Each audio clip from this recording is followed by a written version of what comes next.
Okay, so welcome everyone. We will get started with, before I even open up with the traditional opening, I thought we would go over some grounding rules and guiding principles.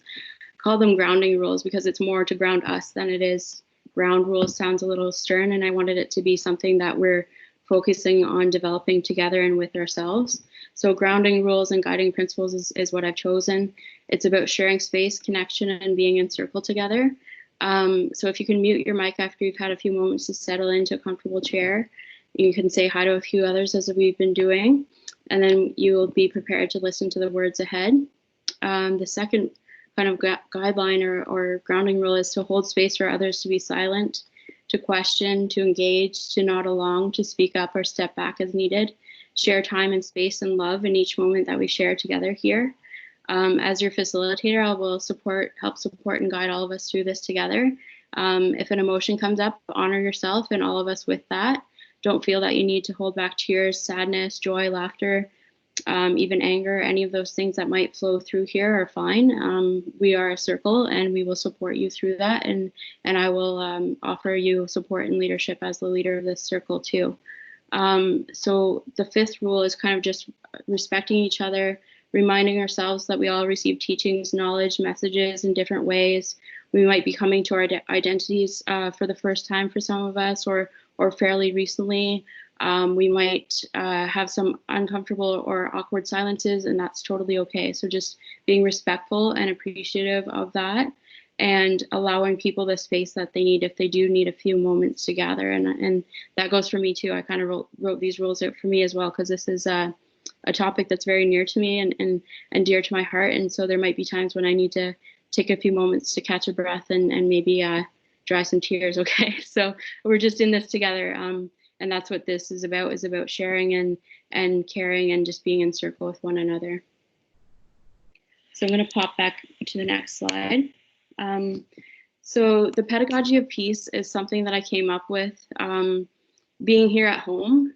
It felt natural to me because as you'll see in the next slide when I present to what home means, you'll see why that is, but I feel very connected to peace in this place. So moving forward from this pandemic that we're dealing with into, and we've kind of been in a reactive state, a panic of what do we do about teaching and learning at this point? Where are we at? And even as humanity, where are we at? What does this mean for our connection? Everything that we've known has shifted under our feet. What does that mean? And how can we approach that from a place of peace and love so that we can get back to a place where we're able to connect again physically with each other in our workplaces, in our homes, in our families? So I've been thinking about this as an educator because I'm an instructor and I'm an educational developer, but I've also been thinking about this as a mother. How can I support my kids through this? How can I get my boys through this? How can I support my family through this? We've never seen something like this in our lifetime. And I actually didn't think that I ever would. But at this point where I am right now, I am extremely happy that I'm experiencing it with my children. I'm here to support them because that's not always the case for some people. And I realize like how lonely and isolating this can feel as it is. If you were alone, and I feel for those people, and I just feel for humanity right now. But whenever I face trouble, I always look deep inside and I look around and I consult my teachings and my ancestors and those experiences, and I look for the lesson. So what's the lesson? What is this trying to teach us? It's trying to teach us about balance. It's trying to teach us about responsibility. It's trying to teach us to be better humans and be caring humans and to care for each other. All the things that we're now missing is what we need to put back so that we can get back out there and do those things in person, not over a computer screen or an iPhone or those types of things. So that's what this is teaching us about. It's about kind of Mother Earth rising up and saying, you're all sent to your rooms. You haven't been treating me right. You haven't been taking care of me. You haven't been walking on me gently the way that I deserve to be treated. So as mother, she's speaking up, and that's kind of I'm laughing because it's a kind of funny way to put it, but it's serious. Like, she means business this time. We've ignored her for too long. We have done really damaging things to each other, to the environment, to everything. The equilibrium, the balance in our world is totally off, and balance is something that is very much present in my culture and Indigenous cultures, and specifically in Haudenosaunee ways of knowing and this pedagogy of peace that I'll be talking about. So that's an intro to the topic, but now more specifically, I kind of want to introduce my context and why I said that Tyendinaga is a place of peace. So this is a little bit about me. So hello everyone, greetings. My English name is Lindsay Brant. So Lindsay Brant Yungets, Dano Gawana Howie Yungets, Contege, Nika Bueno. So that is my name in English, is Lindsay Brant. Yungets means my name is, Dano means Anne, and Gawana Howie is my Mohawk name.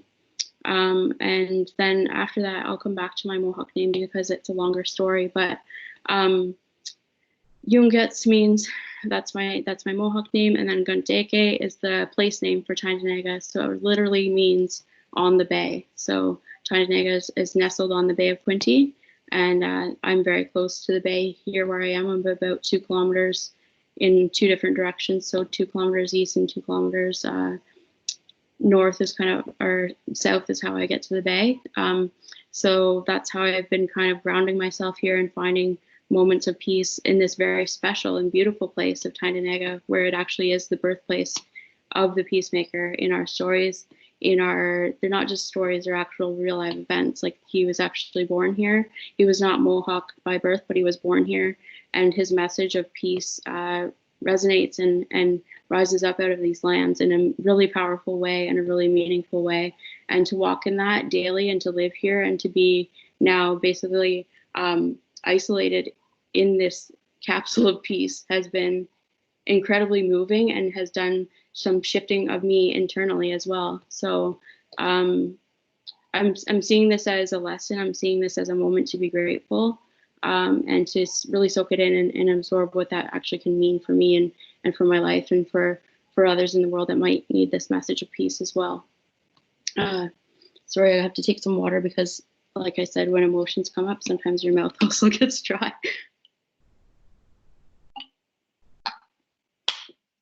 So now, a little bit about my name. My Mohawk name is Gawana Howie, as I mentioned. What it means is she carries the words.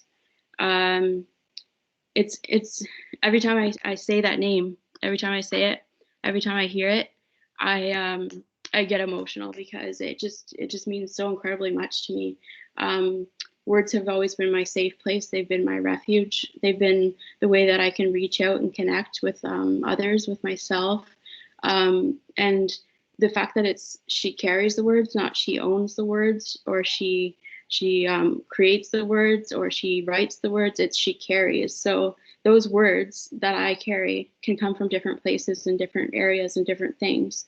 So they might come from nature, they might come from creation, they might come from a place that's deeper than myself. It could be from Creator himself whispering words to me through creation, through my moments of peace and gratitude and connection with him directly.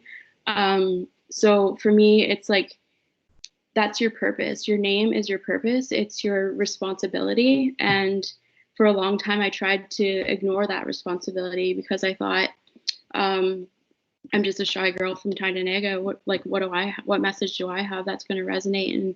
And I'm really shy. So why would I be able to speak and learn and teach and all those things? So my journey that I came to being an educator is really funny because I so resisted it all the time, because I come from a long line of teachers and writers and storytellers and people that have taken on this work. And so everyone kind of just said to me all the time, do you think you'll be a teacher like your mom? And so my response was always like, oh, no, I don't think I'll ever teach. Like, I don't think I could do it because I'm so shy. Like, I want to be a storyteller. I want to be a writer.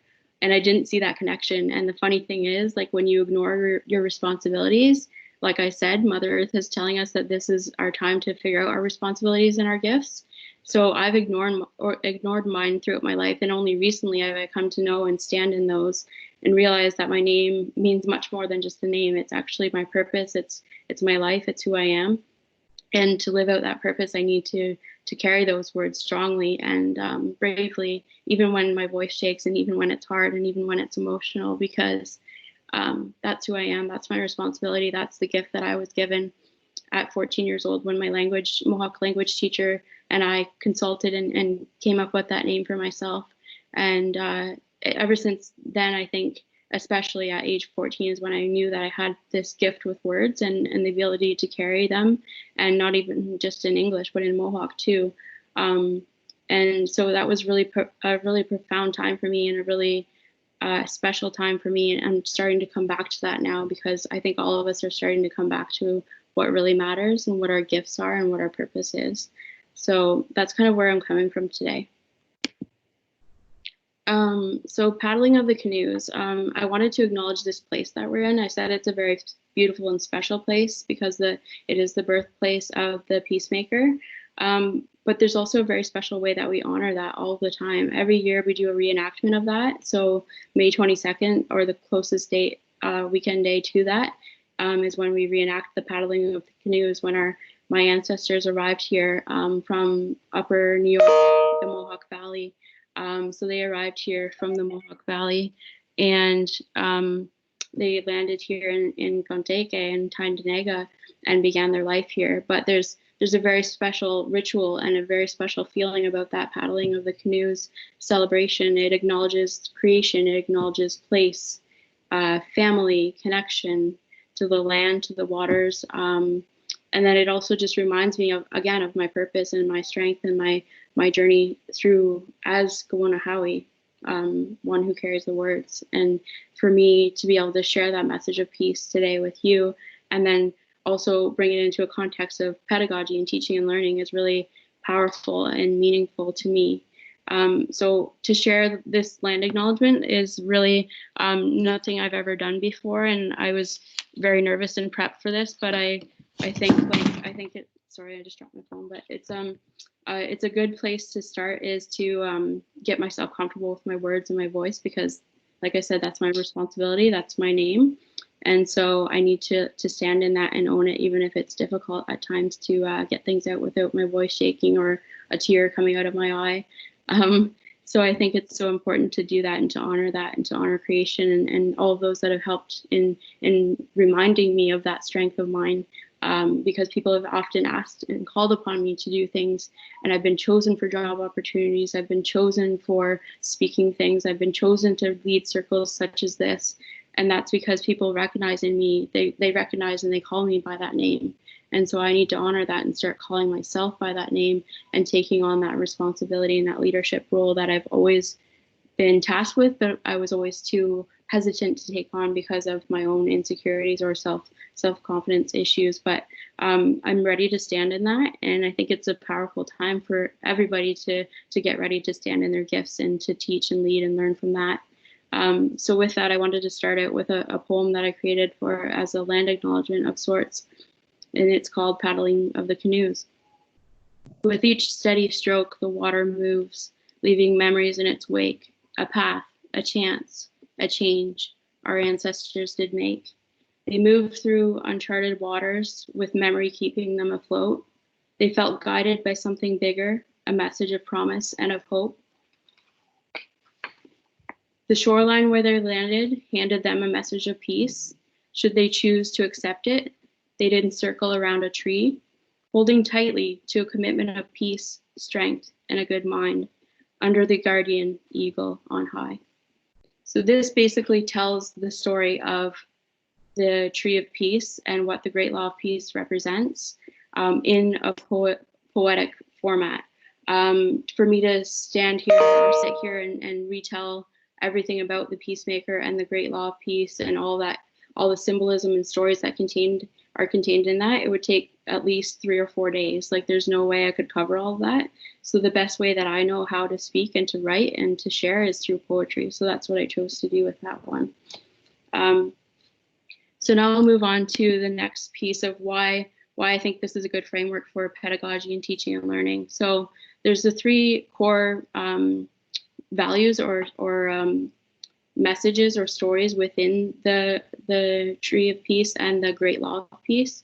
And these are kind of like guiding values and principles for the Haudenosaunee peoples to follow, and also any other nations that would come and be willing to accept this message of peace. So those messages or those values are peace itself, so skana, which is the Mohawk word for that.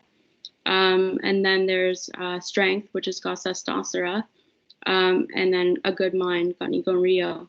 So those three things kind of formulate a lot of our sense of responsibility and personal responsibility, but also community responsibility. So in circle and in teaching and in learning and in relation to each other, how can we make sure that we're using these principles and following these and kind of guiding ourselves and the way we live our lives by these. And the graphics that you see are basically the tree of peace, but it's different colors. So I've chosen blue for peace. I've chosen red for strength. I've chosen green for a good mind, and kind of wanted to make sure that those things are represented. And so I also arranged the words specifically in this way because Mohawk words are lower lying words.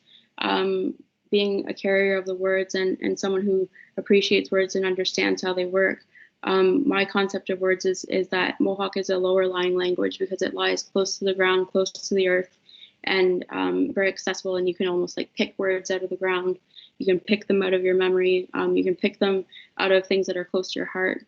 Whereas English is higher up. English is more related to religion and to the British or different European nations, and it's higher up because it's closer to God. So those languages and the way that they're written and the way that we understand them come through religion and Christianity for the most part.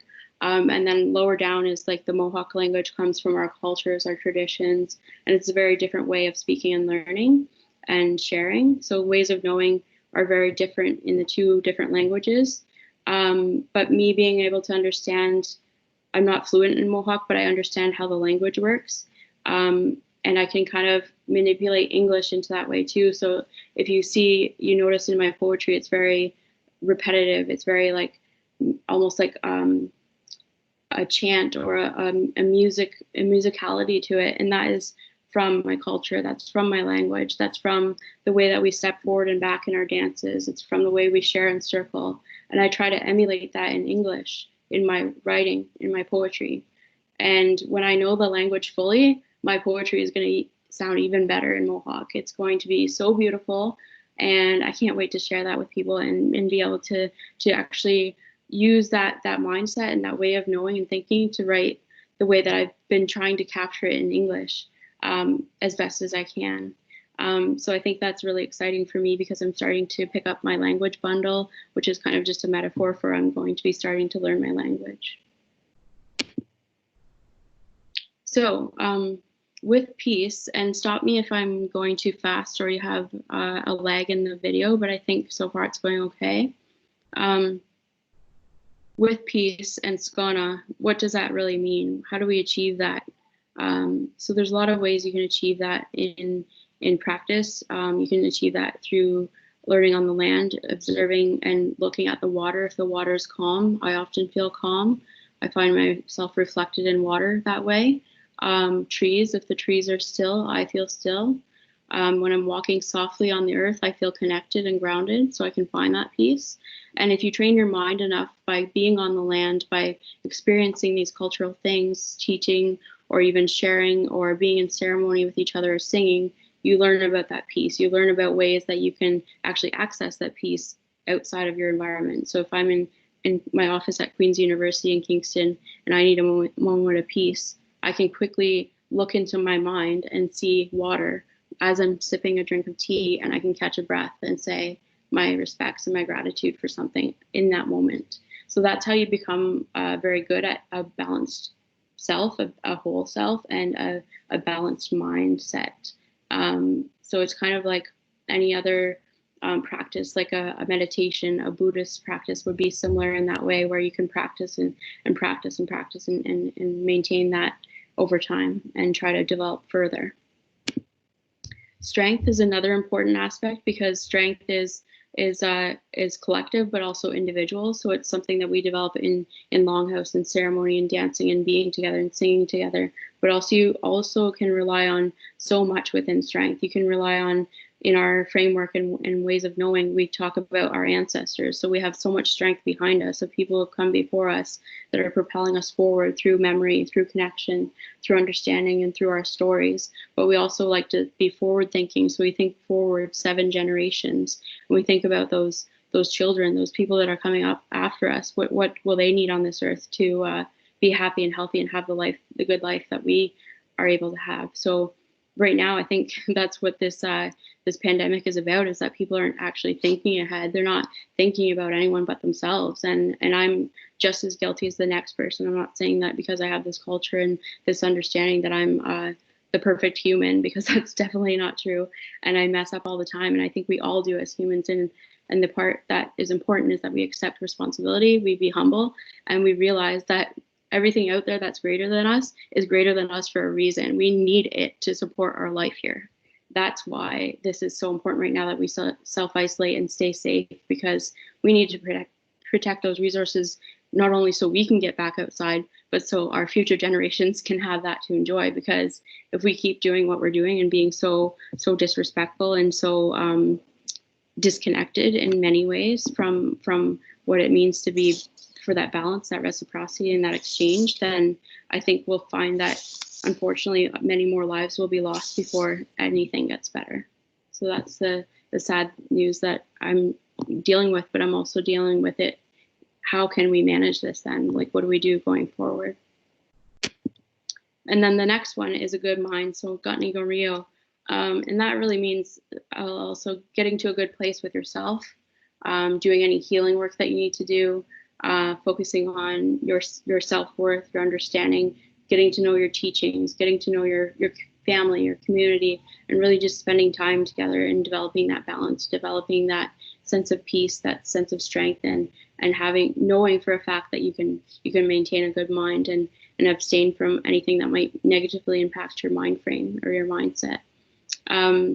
And then I wanted to talk a little bit about the image itself, like the tree, the symbol of the tree. So it's a white pine is the actual tree of peace, and then underneath you can see the roots of the 4 directions colors. So east is usually emotions in my framework and my understanding, and then red is spirituality, black is physical aspects of being, and then white is mental. So those are the 4 directions, and you can see the roots extend in the 4 directions, kind of welcoming people in from all those directions to come join around the tree of peace in a circle. And so that circle of support is what holds up that peace, but also holds up that tree. And if we break that circle, like we're starting to see, I think right now maybe just a few branches are tumbling. Maybe a few people have tried to disconnect from that link. But if we keep it up, we won't even be connected at all, and the tree will fall over. And that's the bad situation that could happen if we don't take up our responsibilities and come together as people. And then you can see the eagle on the top too. The eagle is the protector, and he warns of any danger coming to threaten that peace that has been saved under the tree. Sorry, was there a question? No. Okay. So underneath the tree too, you see this this war club, this Haudenosaunee war club or hatchet that represents burying the fighting that was going on, the warring that was going on, burying those hatchets, and really it's symbolic, but it's physical too. So like that would actually have been done, and then that means that you're burying the hatchet and you're willing to accept the peace, and you're willing to encircle that tree and hold up that circle for each other and for that greater good of the peace that we need. So there's a few ways, I'm going to take some water again, but there's a few ways that we can think about all of these values and how that can affect our teaching and learning. So there's this concept of in relation or self in relation, or you might hear the phrase all my relations. What does that mean? What does that stand for? So this is like a values-based leadership and sharing approach where you lead with love, you lead with light, humility, laughter, responsibility, commitment to constantly developing and maintaining a state of peace, of strength, and of a good mind through your connection in relation to yourself. So really thinking about your own balance, your own four directions or your own medicine wheel, if you want to use that framework, to think about the balance that you're establishing in all those realms, like the emotional, spiritual, physical, and mental. How are you developing yourself in those four ways on an ongoing basis? Are you checking in with yourself to see where you're at in those four areas? And are you developing plans to kind of improve as a human? And as you experience life, you'll get lessons and you can implement those along the way. And you can also learn in relation to others. So learning in community, learning in relationships and sharing as families, as mothers, as fathers, as children, as community members, you can learn a lot in relation to each other. And then you can also learn from things like land, creation, land, your connection to your spirituality, those types of things. So there's lots of ways of knowing and lots of ways of being in relation. Another one is land as teacher. So you can learn both on and from the land. So both active learning by doing and then reactive by learning by listening. So reflecting, using metaphor, words to create connections in your learning and knowing. So this is something that I do a lot with my children, my two boys. I take them out in the land and I explain things to them in a way that is almost like a story or a way of teaching them about safety or about concern for the environment in a way that's not reactive, a way that's more proactive or kind of a teaching approach. So, for example, I grew up right along the Bay of Quinte, and my family, my parents live right along there, and it was dangerous. Like, the bay is not safe as a child to be out in the yard playing on your own. So often, like, we weren't going out on our own without our parents, or if we were, they were just on the other side of the yard. Like, we didn't go out without them. And so I've spent some time in the house next door to my parents living there, and now my sister and her family are there. And we've had to all go through that process of teaching our boys what that means to be safe around the bay, because water is so beautiful. It's so hypnotizing and so nice, but there's also dangers. So how do you prevent things from happening? Well, you proactively and teach them about those lessons in a safe way, but that doesn't incite fear. So one example is I take my boys along the shoreline. We collect rocks. We'll look at the rocks, different ones, and decide which ones might be a little slippery and we might want to avoid stepping on, which ones are small enough that we could probably skip out into the water without hurting anyone, which ones we could maybe look at keeping and bringing home a few of those to make a craft with. But if it's big enough that it's supporting the shoreline and it's needed on the shoreline, I always tell the boys, you have to keep that one where it is because it's doing its job here. It's protecting the land from the water coming over. So you have to keep the bigger ones for the water. And if you want to take a few little ones, we can take those home and do some crafts with those. So just teaching those things and making it an experience where they're learning by doing, they're learning by hearing, they're learning by feeling. It's all those kinds of things happening simultaneously at the same time. And then they're learning about what it means to learn and live and feel and approach life in relation to other things. So another one is reciprocity and holding space for each other. So a circle of support means that all are given a voice, all are given a chance to use it, and all are given a chance to listen and be heard. So it's just really about holding space for each other like we're doing now. Right now, all of you are listening and giving me a chance to explain. And then afterwards, we're going to have a Q&A where you'll get a chance to speak, and we'll take turns and we'll kind of guide each other and help support each other that way. And we can all offer suggestions to the questions or things like that. So that it's a sharing and it's a reciprocal process. Another thing is leading in circles. So a lot of Indigenous cultures, and definitely I can speak to Haudenosaunee, lead in circles, and it's mostly the women that are the leaders of the circles because they're matrilineal societies. The women take the lead on things, but also there's a lot of observation going on around the circle. So if you're coming to a circle as a new person that's never been in circle before, maybe you're new to your own culture or you're new to community-based practices like that, the older women or the elders or the knowledge keepers will observe you and keep a watch for when you're prepared to step in and take on your role of sharing. But it's also, they develop that in you too, because with the circle, everyone's given a chance to speak. And even if you're quiet, like myself, when I first started circles, I would often just pass. I don't really have much to add. I'll pass the feather, I'll pass the rattle or whatever the object was. But eventually, the more times that that feather came to me, the more confident I felt to be able to speak, and the more I could trust people in that circle, and the more I would open up and share. And so that's why circle work is so important, because it enables even the quietest student to then feel confident in their ability and in their voice. I've even been in circles that have terrified me so badly because I am so shy and I'm not confident in my voice. I've gone to drum groups before, and I thought, like, oh, it's a drum group, like we share verses or we sing together. Well, I went to this one drum group and it was like stand and deliver your own song, and I didn't expect that at all. I arrived, I didn't have anything prepared, so I just like automatically like closed my eyes and just stood there and quietly, like really sweetly but quietly, like sang one verse of a lyric that I could remember off the top of my head. But then that experience like humbled me and made me realize I need to come prepared. I need to know my responsibility to share. I need to know what my part is in this. And if you could pass in that circle, but you don't feel like if other people are honoring you with their song, that you should just sit by and not contribute. So the next circle, I prepared. I practiced at home. I brought a backing track because I'm not confident still in singing completely on my own, but I participated, and I sang a really good, nice, like sweet inspirational music. I think the first one I did was a hymn, like a Christian hymn, but it brought the entire circle to tears. And that was just me singing my own voice that I didn't think I had.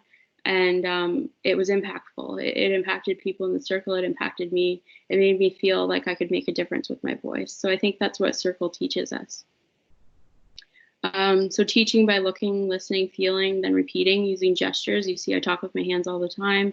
I like explain like how things work directionally. That's more for me because I'm very directionally challenged if I'm inside a building, especially. Out on the land, it's easier for me to ground myself and find out what direction I'm in. But when I get inside a building, my coworkers can attest to this, I get lost easily. So it's difficult. And also when you're leading a circle, and you're in a circle on the outside, it's fine. But when you lead, you go on the inside and their directions reverse.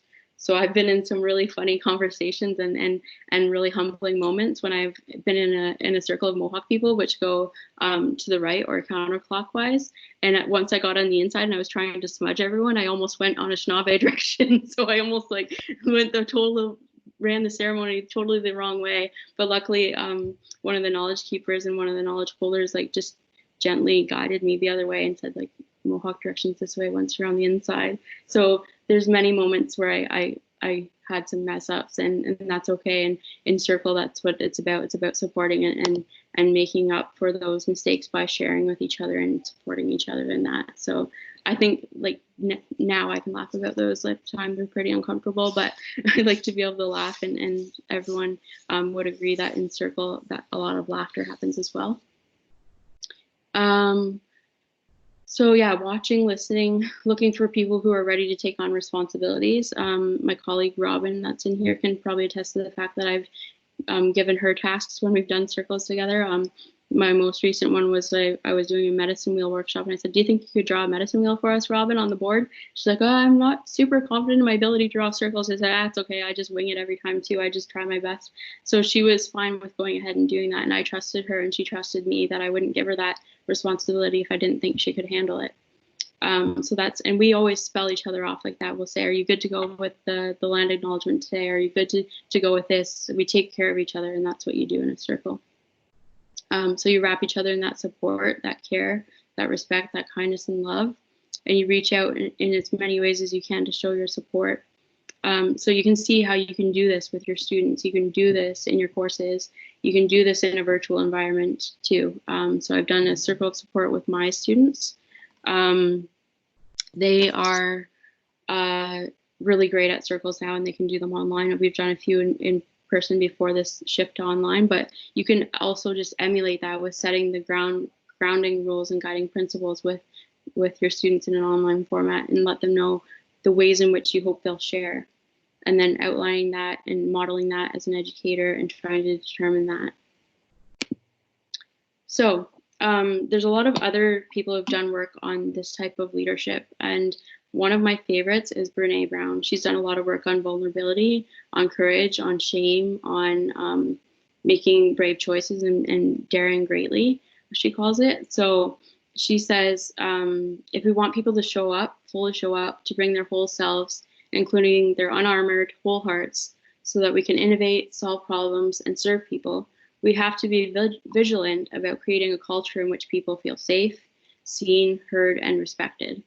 So I think this conversation comes up all the time at Queen's, and I'm sure in many other contexts as well, about safety, cultural safety, making sure that students of vulnerable or lesser known populations are safe, where they feel safe, they feel like they can go to campus and feel okay, they can feel respected, they can feel seen. And there's a lot of instances where this is done extremely well, and then there's also some pretty damaging incidences that can happen when it's not done well.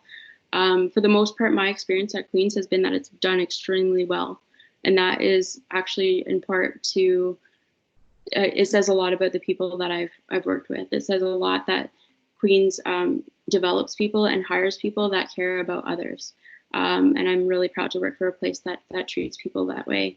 Even from my onboarding experience when I came to interview at Queen's, during my interview, there was a land acknowledgement done, which was so meaningful to me.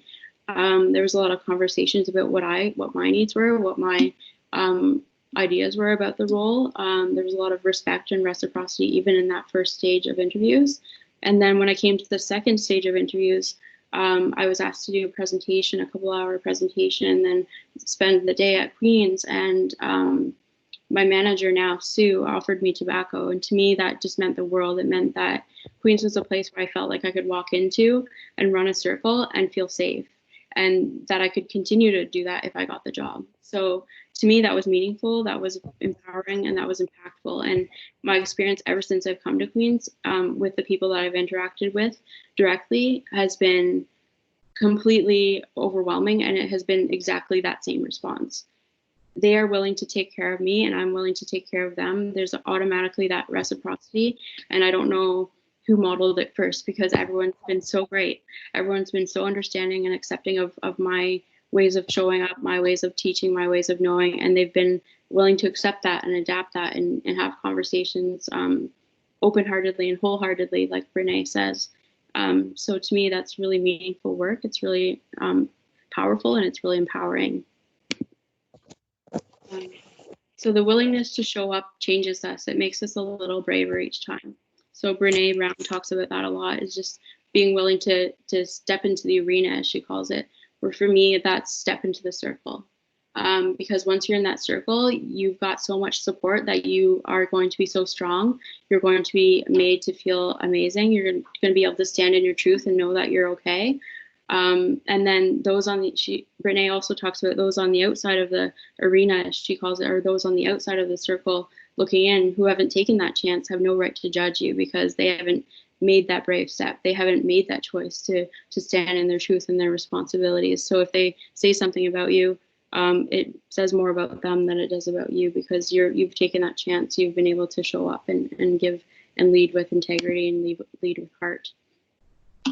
So let me just pop out of this for a second. I want to check in with you guys, how you're doing. Everyone doing okay? Yeah, so what are we at for time? We're doing well? Yeah. Okay. I'm going to pop back in, and then we'll get through this, and then we'll get to the Q&A part, okay? So self-directed and co-created learning. So a learner-centered approach is like where you would have students co-create course learning outcomes, course outline, or course code of conduct, or commitment agreements. So with my students, I did a wampum agreement exercise where they made their own personal commitments to the course. They talked about the areas of the medicine wheel, or the 4 directions of what they thought was important to them as learners, and what they valued as a classroom community. And then we also did a brainstorm session where they came up with classroom conduct rules, or like just guidelines, like I set out in the beginning of this. So they set out similar things for each of their courses. I teach 2 sections at St. Lawrence College, and I've done this for 2 years, the same course, and I've done this exercise twice, like with both terms, and they really find it impactful and empowering that they get a chance to have a say in how the course runs and how we treat each other, and that they get to express right up front that they want to feel valued, they want to feel safe, and they know that I will support that because I've given them the chance and the option to do that. So I think it's a good idea to try to implement that in some kind of way. It doesn't have to be the way that I did it. It could be a different approach, but have them be able to lead as well, like have them co-lead the course and have them have options in what they learn. So having students co-create or have options for creativity in assignments, so delivery method, approach, and due dates when possible, especially in pandemic times right now where we're at. I think flexibility and compassion go such a long way for students. Having flexibility in how they get those assignments in, if there's internet issues or there's access issues or there's workplace things that are stressing them out or life things that are stressing them out, working with them to find a balance, find a way that you can adjust things without having to change your already agreed upon learning outcomes. There's ways that you can do that flexibly and compassionately in consult with your students. So for example, I in my course, I do reflective journals, which are very brief. They're not very taxing, but when you're stressed out, it's very hard to reflect on how you're feeling and put that onto paper if you're just in a crisis mode or you're struggling with your own mental health or well-being. It's very hard to actually write when you're in that situation and you're feeling it.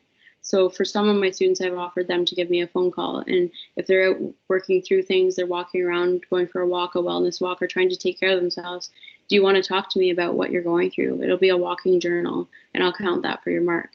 Or do you want to text me about what you're seeing and feeling and thinking when you're outside doing this?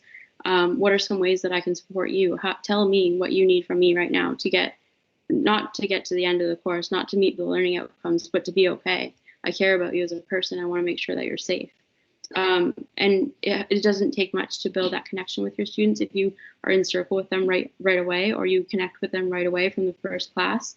My students, I co-taught the course, so I only jumped in at week 6. So I really only had less than about 9 hours face-to-face time with both my classes, and then it switched to online. But immediately, because we developed it and we had those circles every single class, and I was open with them about my understanding and where I was coming from, they felt safe. They felt like they could approach me and ask me questions. They could ask me about their own mental health. They could ask me about their own wellness. So there was a lot of things that were happening and going on with people having to move at different places, international students, people feeling really isolated, and they always felt that they could call me or reach out via email and that I would get back to them. I think those little things go a really long way for students, and they feel safe. And I've made check-in videos with them. One of my check-in videos was literally 63 seconds, and that 63 seconds for some of them made the difference between a good 4-year degree and an amazing 4-year degree, because they emailed me that and told me that this check-in and this compassionate teaching and learning approach that I've taken with them meant more to them than anything ever else that they had ever experienced in their time at St. Lawrence. And I'm not saying that to like brag about my skills. I'm just saying that that's what you can do when you develop relationship and connection with your students. It says much about the approach as it does about myself and them. But I just wanted to share that because I think everyone can do that in some way, and you lead from who you are. So you would do that in your own way. You don't have to do that in Lindsay's way. You don't have to do that in an Indigenous way of knowing. You can take the Indigenous approach that I'm sharing with you and adopt and adapt to ways that make sense for you. So less testing and more opportunity for reflection and practice before grading. So I find, like, especially Indigenous students, I know I'm speaking from my own personal experience here because I struggled hugely with testing. I had test anxiety like you wouldn't believe. Like as soon as I had a math test coming up, particularly math because it wasn't my strength, I would be sick the night before and I couldn't go to school to write. But luckily I had a very compassionate educator in my 8th grade that really understood that about me and recognized that when I missed school because I was sick and I rewrote the test in a separate learning environment, separate from the rest of the class, I would score at least 10% higher. I would get the mark that I actually probably deserved all along because she recognized that it was an anxiety. It was a test anxiety that I was feeling, a performance anxiety, worrying about not doing as well as others or not being good enough. And it was a confidence thing. And she really instilled in me that belief in oneself is so important for success in life. And I've always had that modeled for me and my family. But I think hearing from your family, you're just like, that's my family, like whatever. But when you hear it from an educator and then you hear it echoed and echoed and echoed through very many educators or managers or supervisors that believe in you, you continually know that it's okay to believe in yourself and that you can believe in yourself. And that self-belief that is taught to you becomes yours, and you can take that on, and it's something that then runs independently from support from others. It's ingrained in you, and it becomes part of who you are in your own experience. So that to me is like powerful. That's really powerful pedagogy. That's really powerful relationship building, and that changes lives. And I think that's, I hope that's what all of us have in mind when we're becoming teachers, and that we're compassionate, and that we're concerned about the greater good, and that we realize that as educators, we're actually frontline workers too. Healthcare workers are frontline, but educators are very much frontline too, because we're leading the future. We're leading people that will become frontline healthcare, or they might become teachers themselves, and we're really leading people and caring for people that are going to be caring for people. So we need to think about that when we think about it in a holistic way. So there's a blend of delivery methods and models, synchronous versus asynchronous. I find that that's really important for adding variety to the online context. Synchronous only is really difficult with connectivity issues or even time constraints. I did my master's degree fully online over 5 years. I had a newborn son at the time.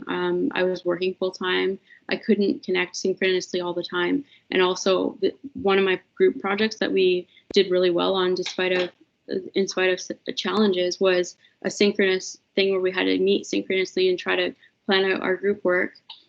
And then we had to also had to connect over 4 different time zones, and it was almost impossible. The connection on Skype at the time was horrible. We couldn't connect, we couldn't communicate, so we ended up doing piecework project and submitting it all into one document, and then having one person be in charge of combining it and doing all that. But it worked out. We ended up nailing it and got 100% on it. But I mean, there's a lot of challenges that come with that. So having options of asynchronous options, and then having synchronous options like we're doing now, but then have it recorded, is a good idea to do that too. Okay, so one final thought about this is that we are spiritual beings having a human experience. So this is a thought that's come up in circle a lot in circles that I've been in Tyendinaga. A lot of my elders have talked about this, that we're spiritual beings having a human experience. So really relating ourselves back to that level and thinking about our spirituality. Everyone has spirituality. It's often a question of what that means for them, or what that looks like, or what that feels like. And when leading circles with my students, I find the very first round, they think, oh, I don't really know if I have a spiritual or religious context. I don't know how I feel about that. Like, I was raised with this, but I don't connect to it. Or I was raised that you are kind to others, and you have a good way of being, and you're a good person, a good neighbor, a good friend. And then I say to them, well, that's spirituality. That's something to believe in. Everyone needs something to believe in, even if it's just someone else or themselves or an experience or a tree or a church, or maybe they practice a religion or a faith. But as long as you believe in something, then that's your spirituality. Okay, so before we get to the Q&A, and if you have questions for me, we'll take those for sure. I wanted to give you a Sweetgrass send-off. So I do this with my students every time I end class with them. Sweetgrass promotes positivity, light, and love, and it's just a great smelling medicine. It smells wonderful.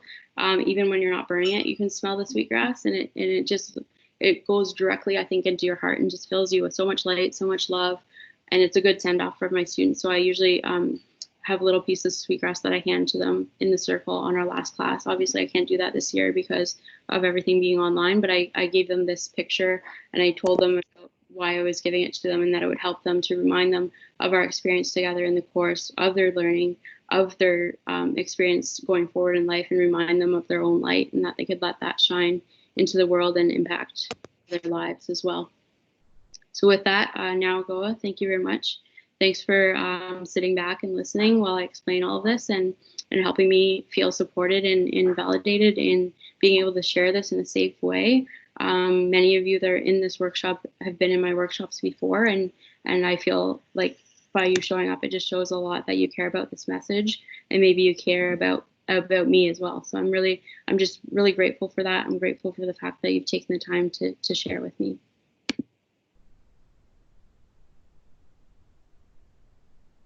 Okay, so